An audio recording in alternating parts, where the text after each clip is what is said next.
back here. She and I got in yesterday morning and hung out in Manhattan yesterday, so we are our feet are tired. And, but we have 4 kids. We have 4 little girls at home, age 11, 10, 8, and 4.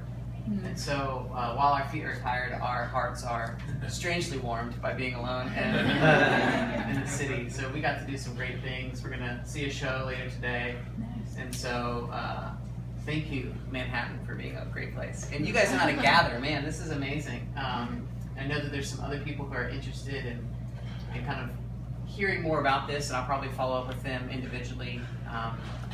So I wanted to start. First, my name is Jared, and I live in Columbus, Ohio.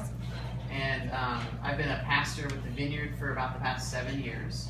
And over the past 3 years, I've been kind of transitioning my life into more of a spiritual director role.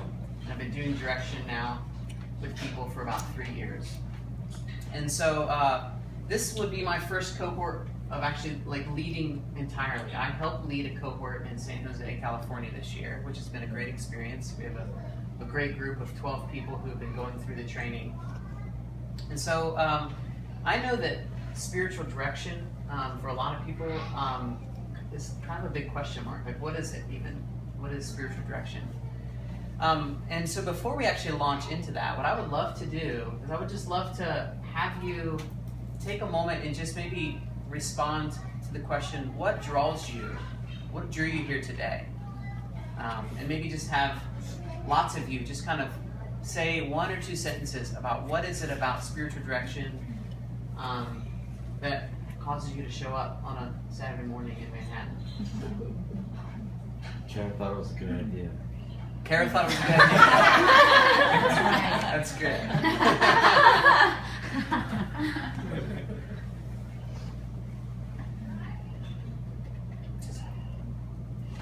Throw it out there.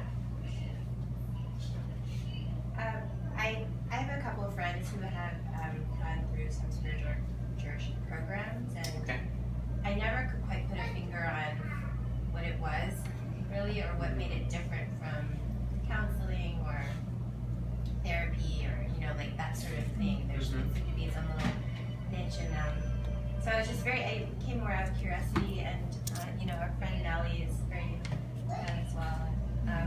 So yeah, I just came more to learn, about what it is. That's good. Spiritual direction was a topic that was introduced to me maybe 5 years ago. And since being in New York and moving to New York, it hasn't really been mentioned. So a conversation recently, just an invitation to come here, sparked that interest to show up. That's great. More seriously, I suppose for me, understanding what it is a little bit more, because it's not coaching, it's not therapy. So kind of like, well, then what is it? Yeah, that's great. I went to a spiritual director last year and also this year, and my experience was amazing. So, Kara told me That's good. That's good. So you have some personal experience with seeing a director? Okay. That's good.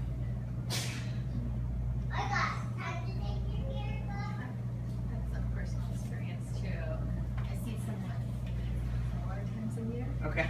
I've seen her for about 5 years. Oh wow, that's fantastic. So, and then we have a good friend who also went into spiritual direction. She's out in California. Okay. So through her, I think because with my spiritual direction, I don't really talk about what she does or how she's doing it. Yeah. I just kind of share. Yeah. And so with my friend, I'm learning more about what it's about. Little more what's under the hood, right? Yeah. That's great.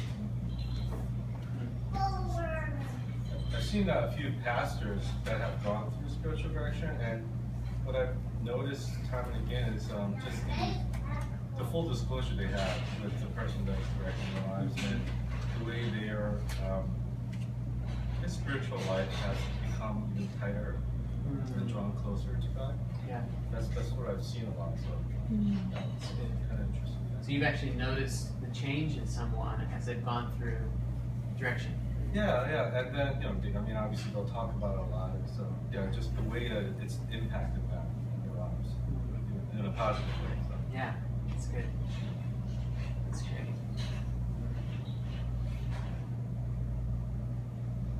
I think there's something about kind of New York City, the kind of the noise of it, and I think spiritual direction, in my experience, for folks who've gone through it. I've seen a spiritual director a couple times, just the focus on attentiveness, and I think that's something that's sorely needed in our city. So when Kara brought up, oh man, yeah, this is an opportunity to bring something that's kind of Godward, attentive, spiritual direction focused, I thought, man, that'd be awesome for New York, for us to kind of, so for me, I think, I know for myself, I need more attentiveness more than anything. So anything that could help me and others in that, I think, is an awesome thing. So That's good. I think that's my hope for something like this, and bring this to New York. Yeah.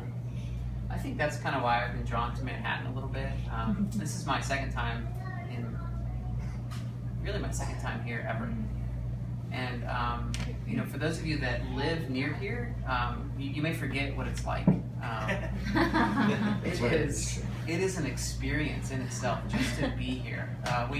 My wife and I, we ate dinner at Chelsea Market last night and walked along the High Line, and we were just, we looked like tourists. We were just like, oh my goodness, how many people are here, and what kind of life is this? And one of the things that's very clear is that this is a very fast-paced place, and it's a place that is really full of a lot of life, a lot of creativity, and I think so. Like, I'm drawn to Manhattan for the life and the creativity, but also that there definitely is something about a way of life of slowness and stillness and attentiveness that does seem to be missing, because the environment is not that conducive to that kind of thing. And so one of the ways that I describe spiritual direction to people is I actually ask a question. And the question is this, is that who do you have in your life that is completely focused on helping you listen to what the Lord is doing in your life? Like, who does that for you? And most people answer, well, I don't have anybody that does that. Even people who are married. My wife and I have been married for almost 14 years now, and I'm okay saying that we don't have the capacity to do that for each other, to be 100% attentive, because we're in a relationship, and so relationships work with a both-and kind of thing. And what a gift it is to have somebody who is just completely focused on you. And so when I ask that question to people, they realize that they don't actually have somebody that helps them be attentive in a way that is really helpful. I started going to a director about 8 years ago, Dave Nixon, who founded the School of Spiritual Direction with Sustainable Faith. Became my director about 8 years ago during a time in my life when I was absolutely falling apart. I had gotten a degree in philosophy from Ohio State, was married at age 23. By 25, we had 2 kids, and by 27, I was an absolute mess because I had no idea who I was. I had no idea what I wanted to bring into the world. And I was trying to support a family and figure out how to raise 2 girls and be married to a very sweet person. Though in what was at the time a really challenging marriage. And I was trying to make my way in the work world with a philosophy degree. I was on the executive team of a restaurant company, working 65 or 70 hours a week. And my body and my soul and my mind and my spirit were just being crushed. Man, it just was falling apart. And so I started meeting for direction with Dave. And over the course of 6 months, I began to just tell him everything that was on my heart. And over that time, I began to realize this is the first time I have felt heard in my entire life. Because there was no limit to what I could bring out. Whatever I brought out was met with receptiveness and listening. There was nobody, Dave was not afraid of my vulnerability. I would be crying and weeping, and Dave was trying to help me make sense of my life with God at the time. And I remember this one moment, it was probably one of the, you guys know there's like these pivotal moments in your life. And this was one of those times for me where over a series of a couple months, Dave had been listening to me explain how I had to get out of this job. I had to change. I had to move on from this place that felt crushing to me. And after having a conversation about that probably 3 different times, he just, if you ever have a chance to meet Dave, he has just a very gentle way about him. And he just kind of shifted his weight, and he just looked at me and he said, you know, Jared, I'm noticing a lot of conversation, a lot of energy in you directed towards trying to get out of the season of life that you're in. And he just looked at me and he said, I just wonder what God might have for you right in it. And I was just flattened in my perspective.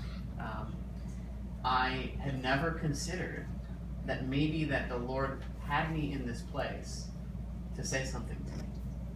And that moment really shifted for me my entire experience, not just of my workplace and my home place, but my entire perspective on what it meant to follow Jesus, to receive the place that you are and to say, God, what do you have for me here? What's in it, you know?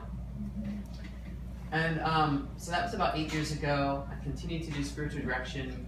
I went through this cohort about 3 years ago with my wife, Jamie, and I've been doing direction now for a couple years. And I had an appointment last week. I'll just share this with you. I'm doing some direction with a church planner, and they're just going through a hard time as a family, and resources are low. And he's telling me this story about how much anxiety he has, and how he's trying to figure out how to lead people spiritually when he is so full of anxiety about whether they can pay their rent, whether they can put food on the table. And after about 40 minutes, he said, you know, I feel like my whole life has been a life where what I want and what I actually have, that there's a big gap in between there. And he starts retelling some things about his life, and it's like, and so I just, with the experience that I've had, was able to hear that, and then I just said back to him, I'll call him Fred. His name's not Fred. I'll say, you know, Fred, I hear you telling a story about having lack, about not having enough. But I also heard you say that every period that you notice that you don't have enough, that God has always stood in the gap for you. He's always made it up. I said, I wonder what it would be like for you to tell the story of God making up the lack rather than a story of not having enough. And it just broke open. He just, you know, and we're doing this via FaceTime. And so it's like this very weird moment, this intimate moment where I am in Columbus, Ohio. He is in another city, and he just begins to weep. And so I am like FaceTiming with a weeping man who's planning a church. I'm wiping away tears because it's so clear that the Holy Spirit is doing something to contextualize what his story means and what's going on with that. And so I want to share these kind of stories is that because the vision for what we're doing with Sustainable Faith and the School of Spiritual Direction is that we want to train and release people to listen in a really new way to people, in a way that really helps people see kind of God's fingerprints on their life. You know? And so that's what the School of Spiritual Direction is. I can go into a little bit of detail about like the mechanics of the school, and then I'd love to have some time for just questions, and that's really why I'm here. I want to answer your questions and that kind of thing. So let me pass these out. we're not going to go through this. This is really for information, but I want to highlight some things on this. Actually, I'll keep one. I think there's enough.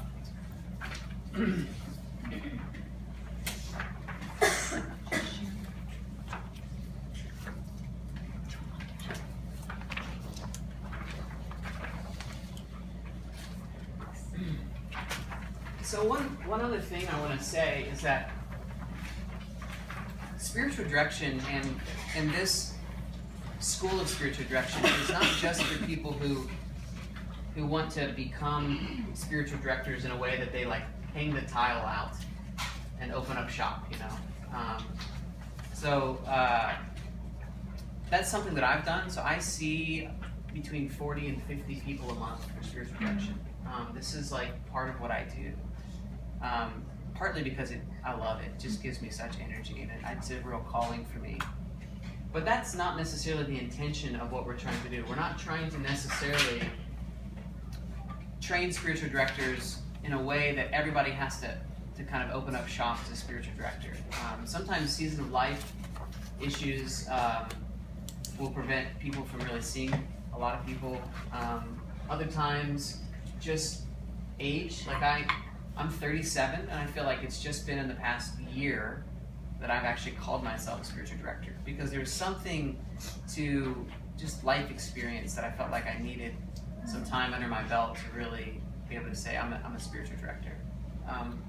But what it also will do is it will just change the way you listen to people in general. I think it's definitely changed some dynamics in our marriage.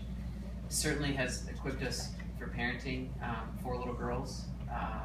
There's a lot of listening that has to happen in parenting, and it's changed the way I've listened to my kids and interacted with them. And so, even if you don't necessarily imagine yourself doing this as like a job, we are welcoming you, just because we know that it will impact the church community that you're a part of, the faith community that you're a part of. Our program, yes, ma'am. It's not typical, would you say? That, I mean, the amount of people that you're seeing a month. Yeah. Most people might see like 1 or 2 a month. Yeah, absolutely. Like who have gone through the training. Yeah. So it's very abnormal. Yeah. Absolutely. And I went through the training a few years ago, and while I was going through the training, I had a person who I was meeting with. As I learned and grew, they were kind of, willing to allow me to direct them as I was learning. And then I was also seeing a spiritual director, but I went through a 1.5 years of not offering it to anyone, just because of the season of life. And so I just recently started meeting with a spiritual director again and having one person who I will meet with as a director. So it just varies the seasons of life. That's good, yeah. Thank you for asking that. So, really, however you would imagine yourself engaging in this is really good. Sustainable Faith School of Spiritual Direction is a 2-year program, and it's a cohort model. So, we form cohorts of people in cities, and then, I would come out 5 times over the course of 9 months. And it's an all-day Friday, all-day Saturday meeting. And there's readings and some dialogue online and interacting with the teacher between that kind of time. But what we do together is we really, we kind of launch right in. The first module is actually an environment where we're sharing our stories, and that we really give each other the gift of listening. And this last module I've been a part of in San Jose, there's a man who shared his story just of his life, and it was unbelievably moving and powerful. Like, I feel getting emotional just revisiting it. And he got to the end of it, and he said, I don't think I've ever shared that. I don't think I've ever shared my story with anyone. And he's like in his mid-50s, and I'm just like, oh. Like, Lord, what have we been doing? Like, we haven't been creating space for people to really visit who they are, And so we do that from the very get-go as a way of helping create a space of hospitality with each other. And then we move through a series of readings and some kind of role-playing activity. I'll do some teaching. Some of you will do some reflecting on the readings together. And I haven't chosen the dates yet for the Manhattan cohort, but if we get more than 15 people who are interested, I may consider doing 2 separate cohorts. You guys have a lot of interest here. And there may be even people who, I left some brochures, there might be people that as we talk come to your mind. Feel free to invite them. A lot of people who sign up for the school don't actually attend an interest meeting. You guys now become like the evangelists for this. And if you have other people in mind, feel free to invite them. But if we get like 20 people who want to do this, then I'll come out twice and we'll just do 2 cohorts, you know. So there's a list of, there's an overview of the course, there's some requirements there. There's some reports that you'll submit. Reports on the reading, like a 1-page like reflection on what you've read. There's some spiritual direction that you'll do. So Jamie mentioned that basically part of the training is that you go to 2 friends of yours and say, hey, I'm in this training. I need a couple guinea pigs. Will you be a guinea pig for me for the next 9 months? And most people are like, absolutely, yes. I would love that in my life. And there's a lot of grace for the reality that you're new and that kind of thing. A few of those sessions will be recorded, and then I'll listen to those, and then we'll talk on the phone and do some coaching about, wow, this was really good. I may try to pull on some threads or mention to you, you know, when you said this, did you notice how this opened up this conversation with them? So we'll just talk through a couple of those. And so that just gives you an idea of what the work is like in between the modules. Yeah, that's just never say no to that. Ever. It's always yes. So there's an overview. I'm not going to go through this entirely because you can read, and but I would love just to open it up for questions, thoughts, observations.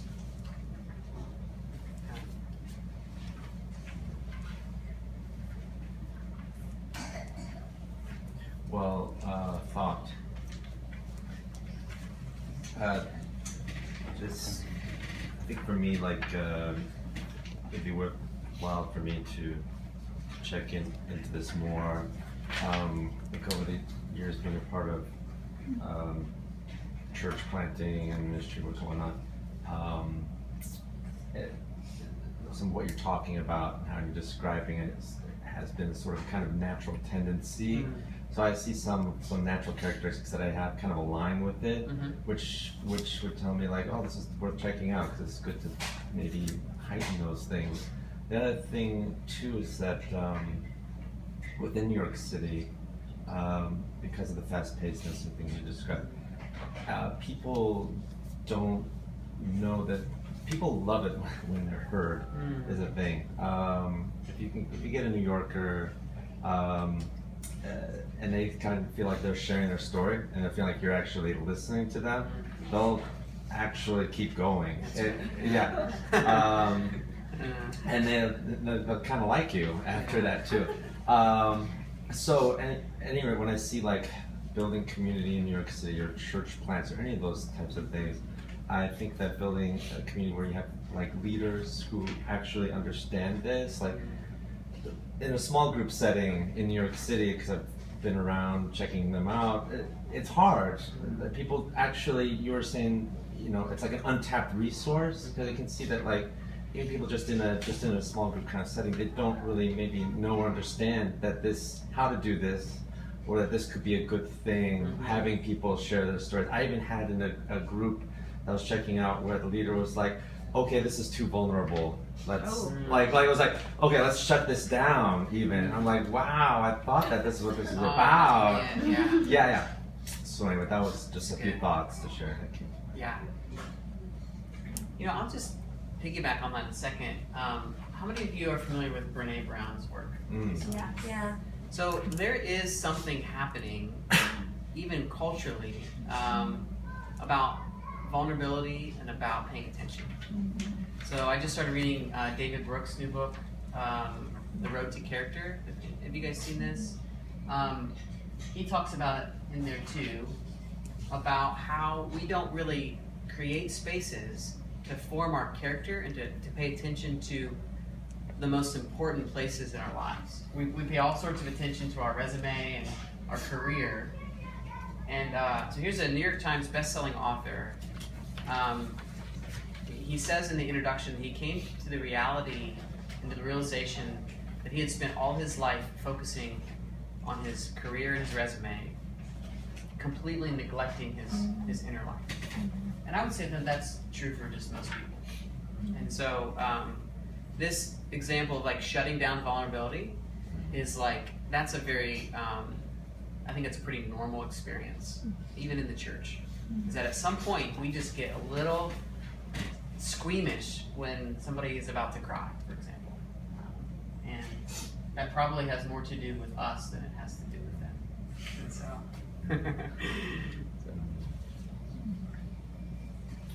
now what other questions do you have, even just mechanic-wise, about how it works? So the program is for 9 months. It's a year program. That's right, yeah. Okay. So there's Yeah, because when I went on the website, I thought it said 2 years or something like that. So. That's a good clarifying question. So it's a 2-year program, and it's in a year 1 cohort and a year 2 cohort. So you can join a year 1 cohort, and that's 9 months long. And some people go on to do year 2. Year 1 is kind of like I want to kind of really test this out, and I want to really dive into it. Year 2 is I'm really interested in this, and I really want to make this a part of the ministry that I bring into the world and into my church, for example. So year 2 has a little bit more of a kind of theological context for what we're doing, whereas year 1 is very practical. From the very beginning of year 1, you are receiving direction and you're also beginning to give direction. And that's probably something that's a little different about this model, is that it's very kind of throw you in and help you kind of figure out how to swim, kind of thing. And I will say, the cost of year 1 is $1,800.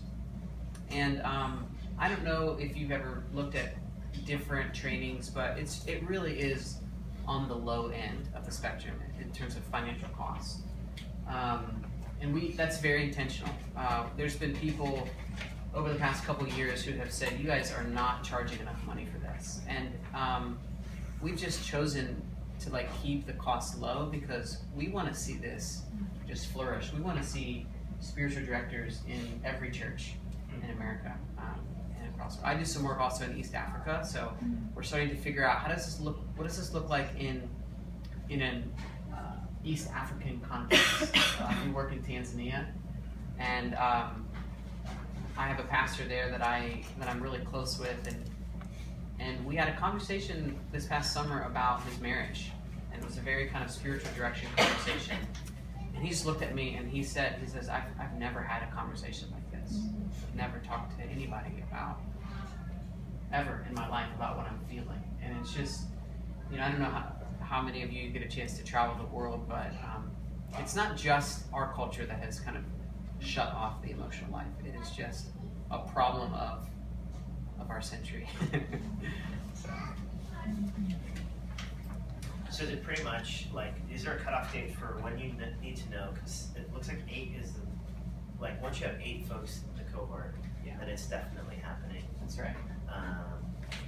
So is there what's your timeline for?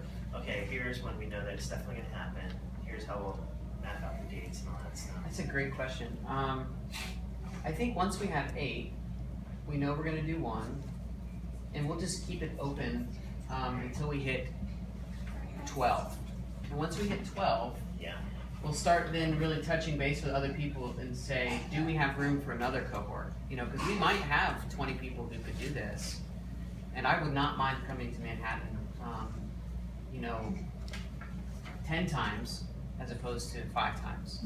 This is a really, it's an easy kind of commute.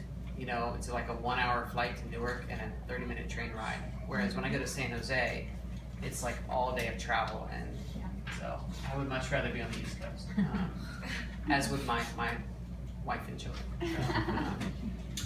So the answer to your question is, if you feel like you know that you're going to do this, you should register right away so we can start getting a sense of like what that's like. And what registration looks like is there's just a short form on our website to fill out. We do check with a reference, just somebody who knows you and has seen your life, and it's just going to be a really short phone call, just to say, hey, this is something that Jared is interested in. Do you feel like that this is good with his gift mix or that kind of thing? So it could be a pastor, a mentor, a small group leader, that kind of thing.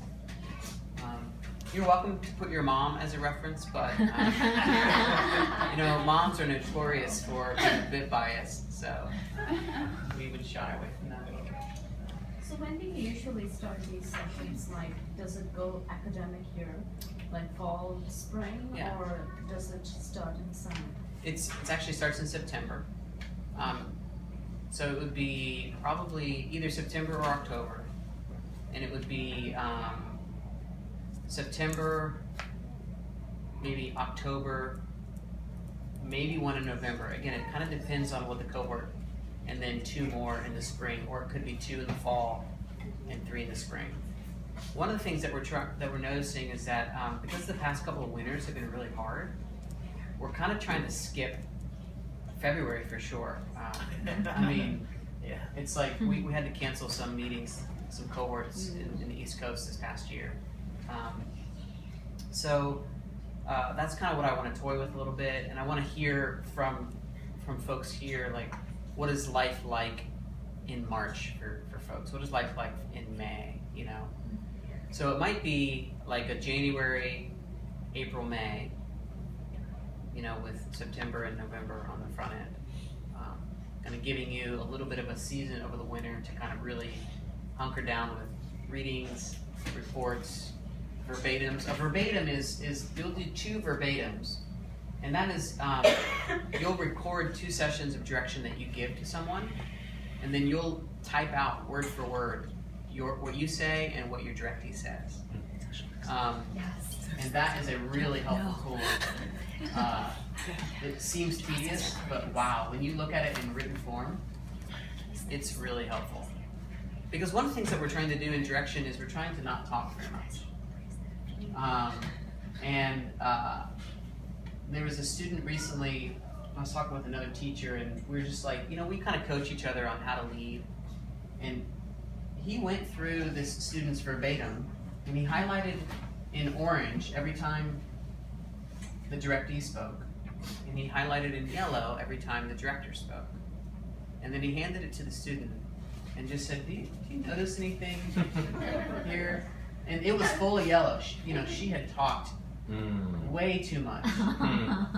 And the interesting thing is that she was like, no. What, but then it just becomes just a coaching moment. It just becomes just a moment of like, well, here's what's actually going on here, And if this is going to be a hospitable place, you're going to have to talk less. I help facilitate trainings at work sometimes, and someone had a really great phrase. It's, wait, why am I talking? Yeah. That's so good. Yeah. And you'll even, one of the things that we notice on the recordings, how much silence is there? At first, it's really awkward for a director and a directee to kind of negotiate this dance of silence. But I'm telling you, every single time, as a director, if somebody's talking, and if I just wait and I just kind of look, they'll start talking again. And after 2 or 3 times of me saying nothing, that's when we start getting to the goodness. That's when we start getting to like what's really going on. Because most of that first stuff, it's just like basic like ground level stuff. Here's what's going on. But if you create that silence, one of the phrases that we talk about is let the silence do the heavy lifting. Silence is a powerful thing. When you are waiting for someone to talk, they just get this kind of like, well, here I am, this moment. So.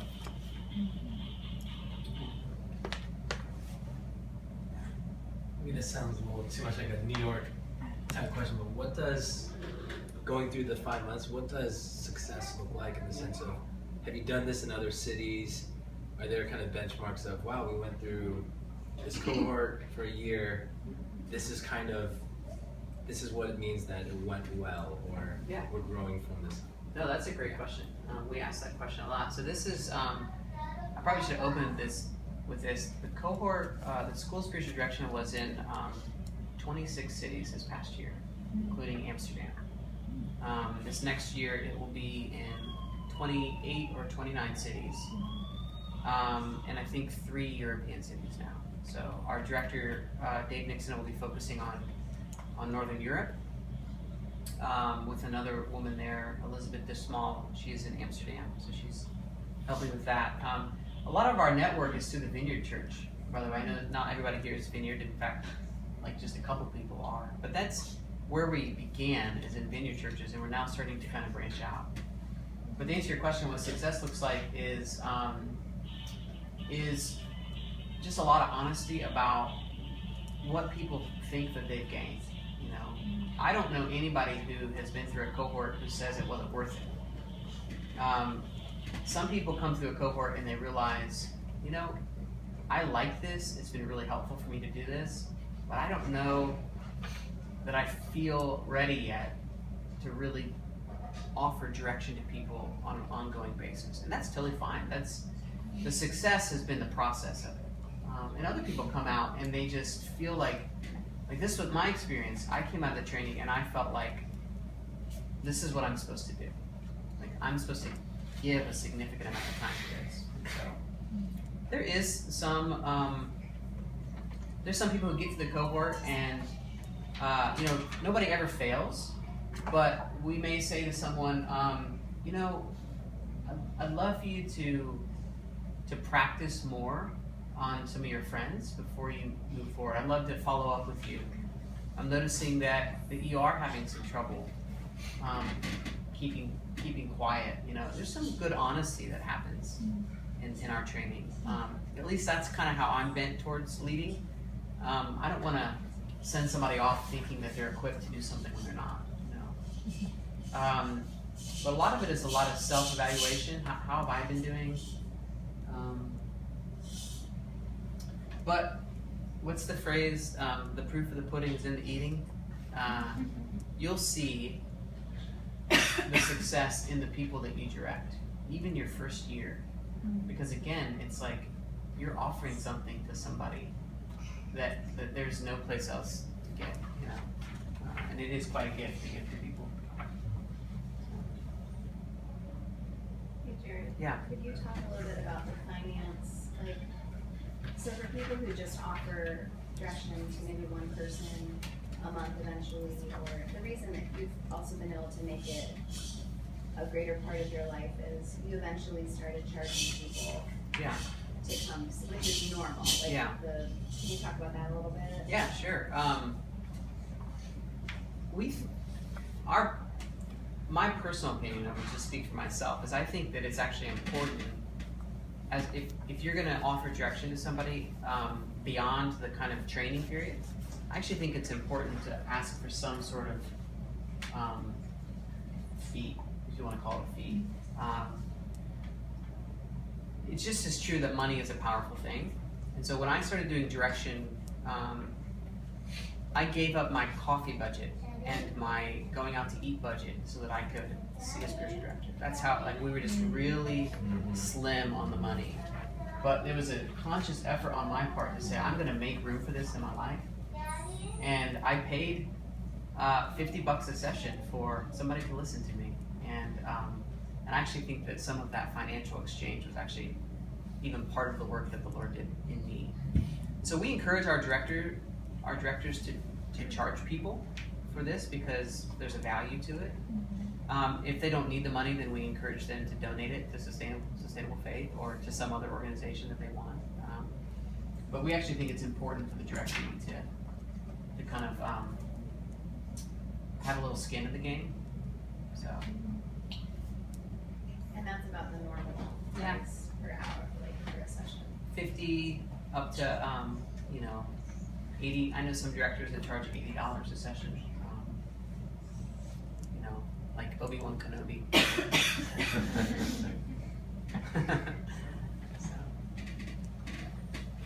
But we also do see this as a model for people to, just to live into kind of a vocation of spiritual director. I mean, you probably can't make a living doing this full time. That would be way impossible. But I know it's been nice for a couple friends of mine who are going to seminary, for example. They do spiritual direction on the side. They see building.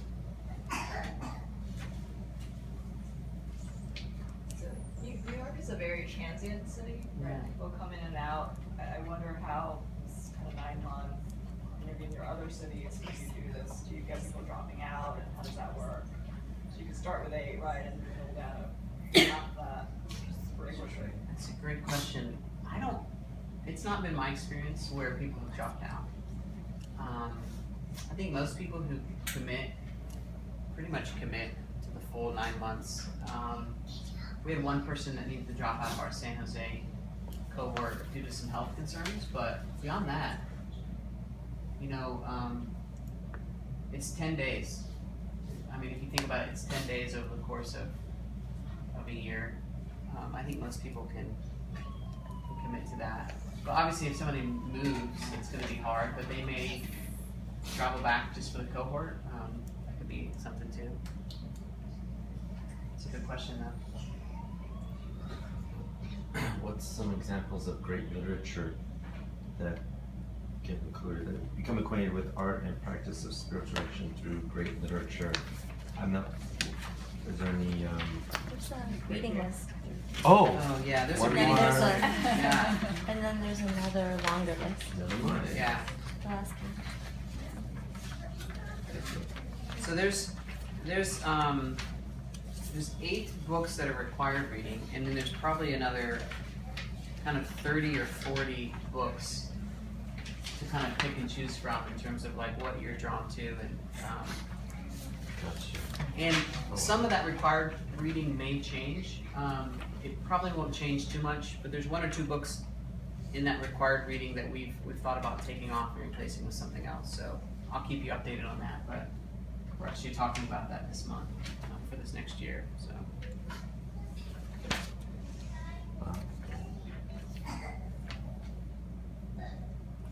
And it's only the required reading that we'll like discuss together. Oh, okay. Yeah. But there will be other opportunities. Like so say for example, Dave, that you end up reading the definitive book of body language. Nice. Yeah. Not bad, actually. I mean, that's actually something that 75% of how we communicate. Absolutely. I mean, I pay attention to body language and spiritual direction. I wasn't able to do it at the beginning. Because at the beginning, you're just kind of like, I have no idea what to say. I don't know where to head this. It's just like any other learning process. But now I've been able to start paying attention to people's body language, and it really actually is revealing. You ask a question and like, so Dave, let's say you're the director and you ask me a question and we're kind of sitting like this. You ask me a question and I just kind of go like this. Well, I'm not sure. Like that's a very kind of like, I've just closed myself off to that question. And you begin picking up on things like that. And you begin to realize, oh wow, we're onto something here. And not that you press that, but you just note it as something that this person has some resistance. And then so I would let them talk a little bit, and then I may say something like, I noticed that there may be a little resistance to the question. Can you say more about that? And they have no idea how you noticed that, but it's just, you just do. So let's say you read that book, and nobody else in the group has read it, and we end up having a conversation in our cohort, and it strikes you as related to something that you've read, then we give you complete. We say, hey, let us know, teach us something that you've learned out of your secondary reading. You know.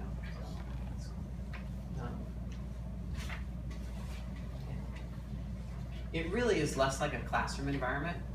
And again, I'm not super familiar. Maybe, Kara, do you have any, I know that you're going through some sort of, do you have anything to add in terms of like what your experience has been like in a classroom environment? Well, my program, I'm at a seminary, an Episcopal seminary, going through a program for spiritual direction, and it's mainly a practicum. Okay. So there's a big half of it is probably teaching. Okay. And then the other half, or maybe like 60-40. 60% of it is more of a praxis type of model. Okay. So we practice on each other as students, whether it's group spiritual direction or individual. So I think a lot of the programs, I would hope, have more of a practical component to it. That's good. The only thing is that I feel as though what I really appreciate about this cohort model is that you kind of push people to swim right away. That's not my experience in my program. I've just recently been matched with a directee, and then just organically others have been reaching out to me to interested in receiving spiritual direction, but that's not something that was kind of on, in the very beginning of the program, and I really did appreciate that. And I do want to just second the fact that it is extremely cost efficient. When I look at the pricing, just to go back to the pricing, like 1 3-credit class is way more expensive than the 1 year for this cohort. So in terms of just cost efficiency, you really can't beat it. Yeah. Thank you.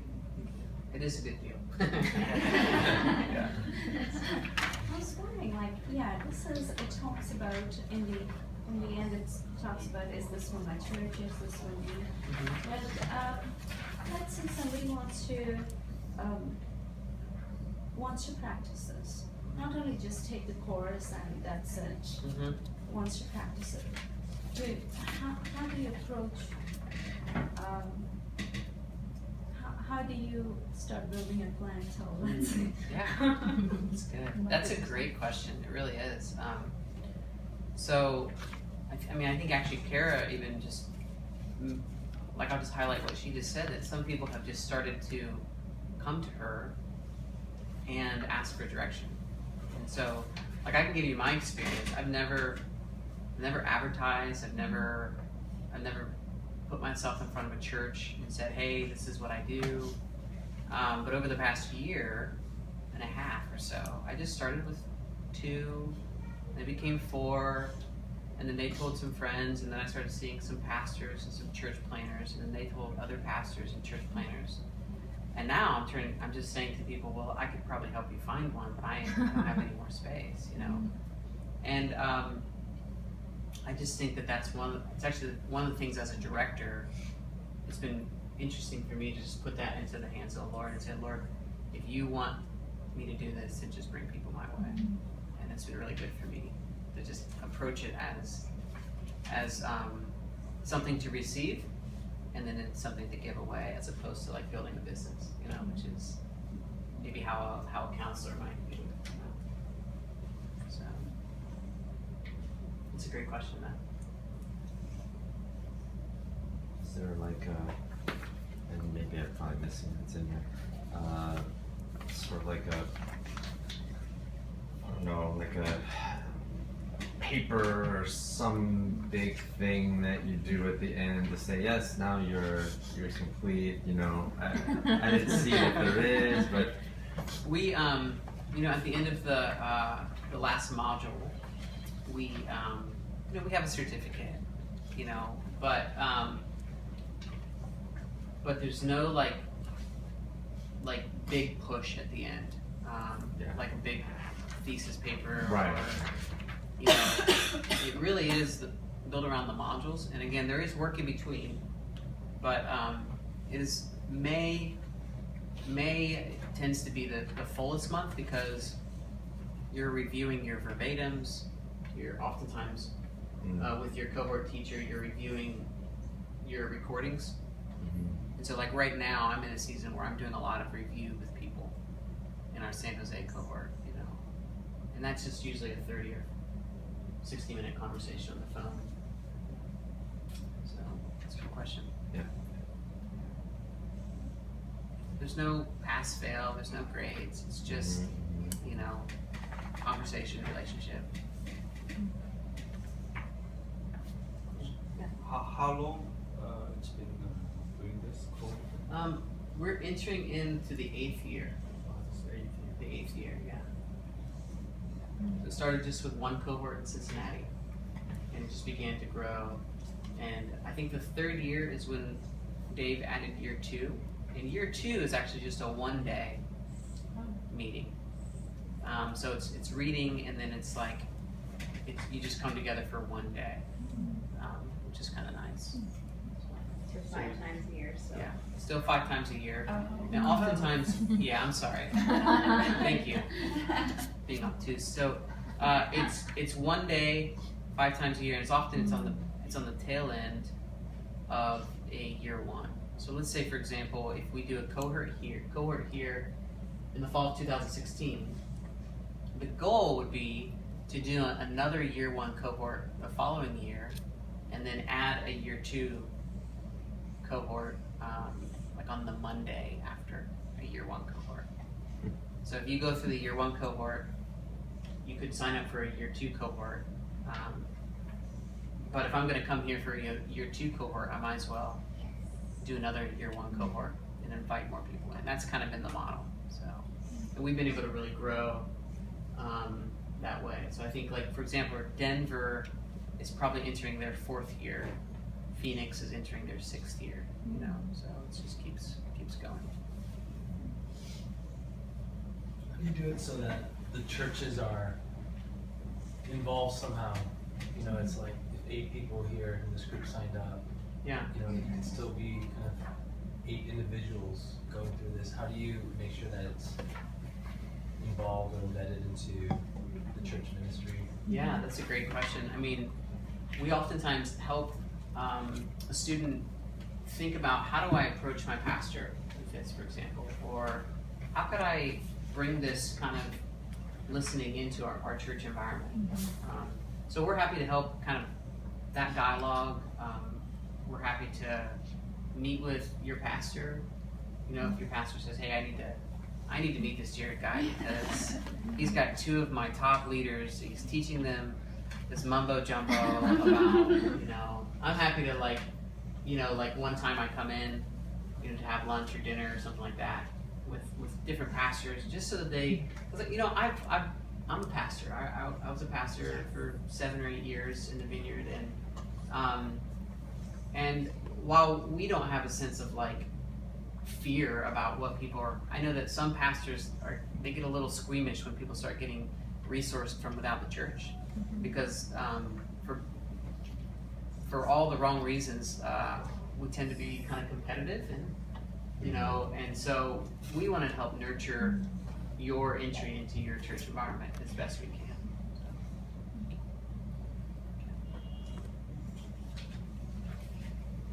Can you speak a little bit to the internal structures of Sustainable Faith and like your leadership and how it gets grown and who's a part of it? Absolutely. So Dave Nixon is the director of Sustainable Faith. We have Todd Long. Todd leads 3 or 4 cohorts a year, and this is his first year as director of the school. So it's grown so much that we just needed some more support. I am kind of an odd case. I'm on staff with Sustainable Faith, but I'm doing my energy is focused on, we're planting a monastic expression within the vineyard, and so I'm director of the Order of Sustainable Faith, but I also help with the school, and so that's kind of basically it. We have a little bit of administrative support, that's really it. So the three of you are the only staff? Yeah, pretty much. And we have a board, and then we have teachers that are, I think we have now 15 teachers across the country who are teaching in these 30 cities.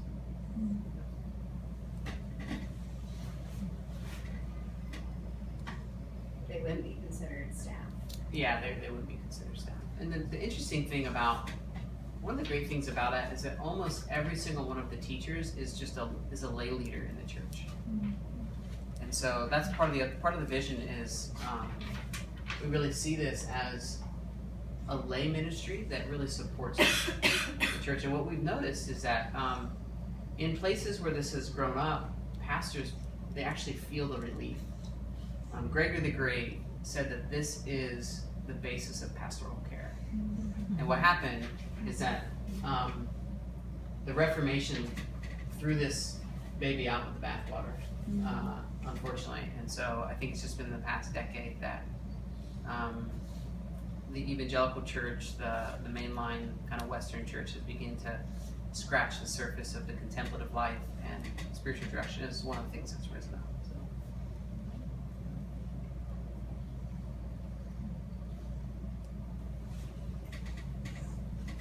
So do you also serve as the role of a teacher, then, as you were describing the team? Yeah, this will be, this cohort in Manhattan will be my first year fully teaching by myself. So I helped teach the San Jose course with Dave this past year. So.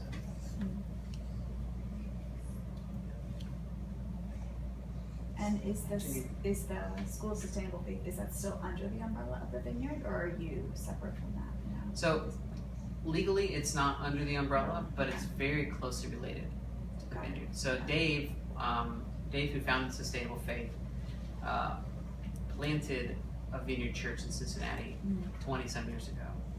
And most of what Sustainable Faith has focused on up until the past couple of years has been Vineyard pastors. And Dave was involved at the Vineyard does a pastor Sabbath retreat where they bring pastors to an undisclosed location for like 10 days. And they just help them pay attention to their soul. And Dave's been involved in that in the past 6 or 8 years. It's really just been in the past 2 or 3 years that it's begun to spill out into other church communities beyond the Vineyard.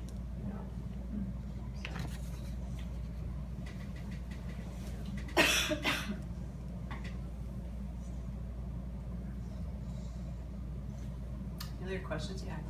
Do most people who do the first year go on to the second year, or is it kind of like half, or just case by case? It's a good question. I'm not sure.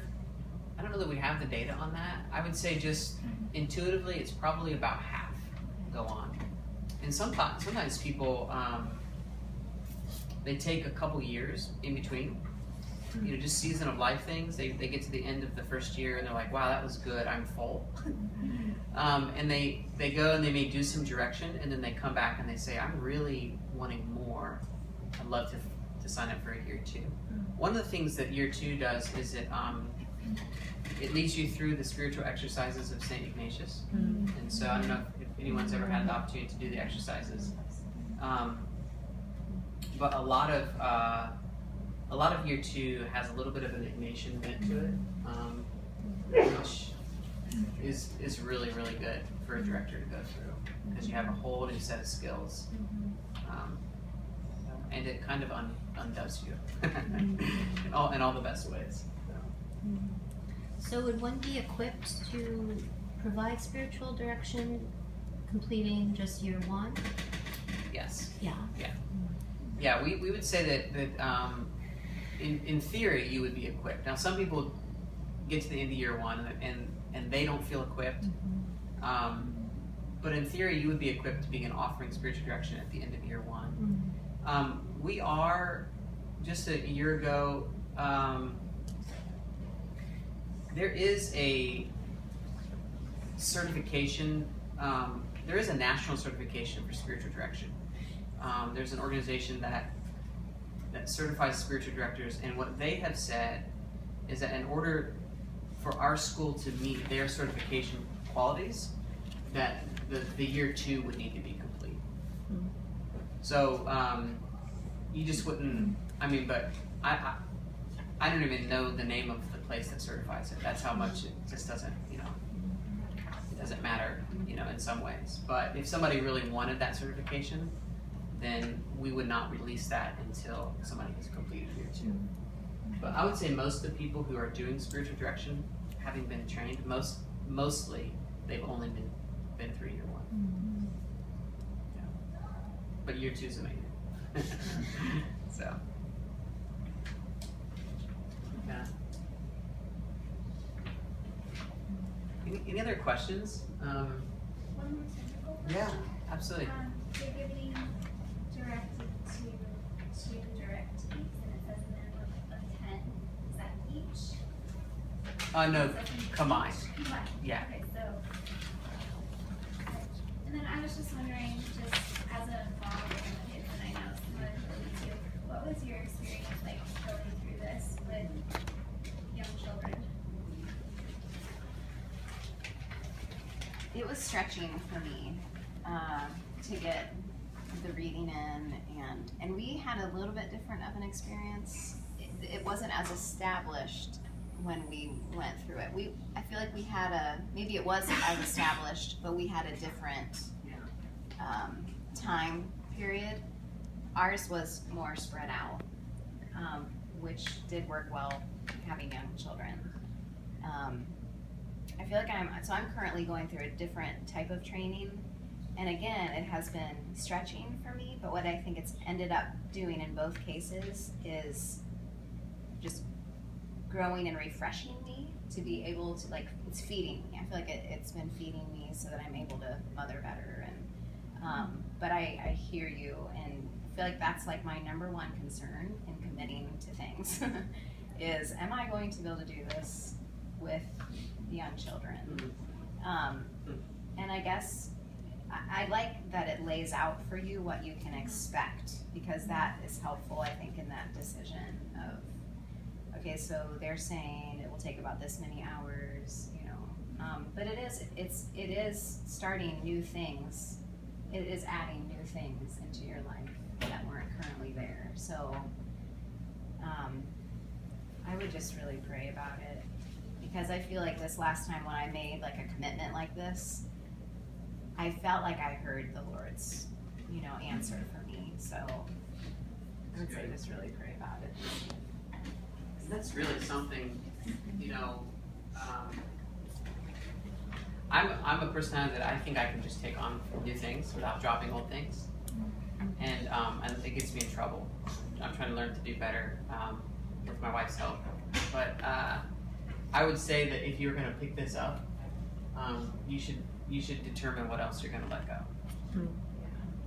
And if you can't let go of something, then you need to come before the Lord and say, help. You know?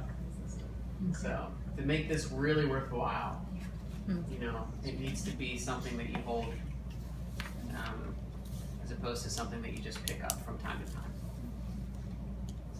Yeah, and I kind of felt like making a commitment like this, I kind of felt from the Lord like permission in a sense, or a release of, yes, you can let this go, you know, in order to do it.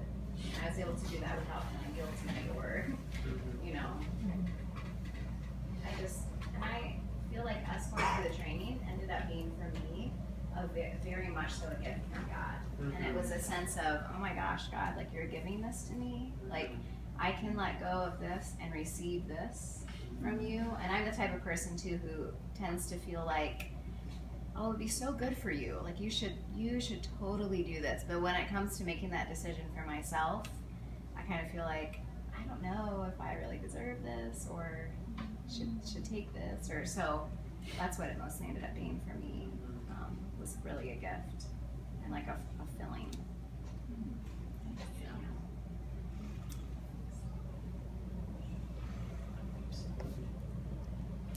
So practically speaking, many people they work on Friday, so they have to off Friday. 5 times a week. That's right. Right. So it would be 5 days. 5 days. Over the course of a year. So, which is a stretch, I know. And again, you know, I want to be sensitive to kind of culturally, Manhattan is probably different than Ohio or other places, and so if that becomes a stumbling block for people, I would consider making it a Saturday Sunday thing. But then, you know, I wouldn't want. Again, I don't want to contribute to, part of the reason we've done Friday, Saturday is that we don't want people to feel like they have to miss out on their church community to do this. And even if it's 5 times, again, because we're doing this to serve the church, we don't want to pull away from someone's experience in the church. And a lot of people who go through this are lay leaders in the church. And so that's kind of the thinking behind that. And with the small children too, like it meant for us that we needed to find friends or family that would take our children for those weekends, you know? So, and it just, I was kind of blown away by how friends were so willing to like, yes, give us them, you know, like we'll take them. We know this is important for you. And so that was really neat too. Like we felt really loved by our community to take our children for those days. And then it was refreshing for our marriage too. Like to not have the children for a couple days in a row and just be being fed again. So.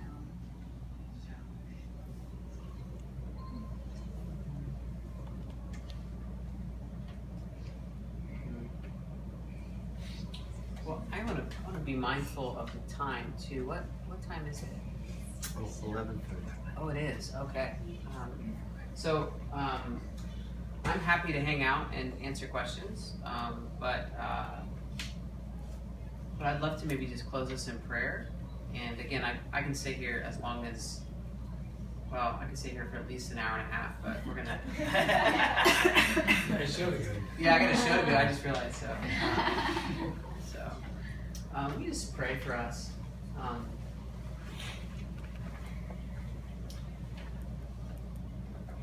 Well, Lord, we are so grateful that it does seem, Holy Spirit, that you're doing something in so many people, by drawing out a longing for something deeper.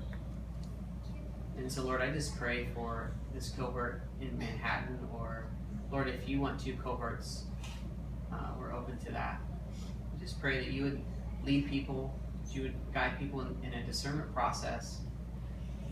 I pray, Lord, even now that, Holy Spirit, you would stir in people's hearts, that you would give a hunger for this, for those to whom you have invited into this. I pray, God, for your provision. For God, you just provide even just the finances for people to do this.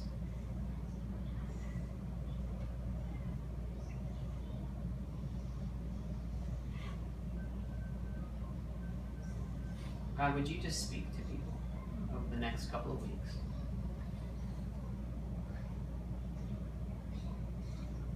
In Jesus' name, amen. Good. Thanks, Jared. Thank you. Yeah, thank you. So good. Thanks for coming.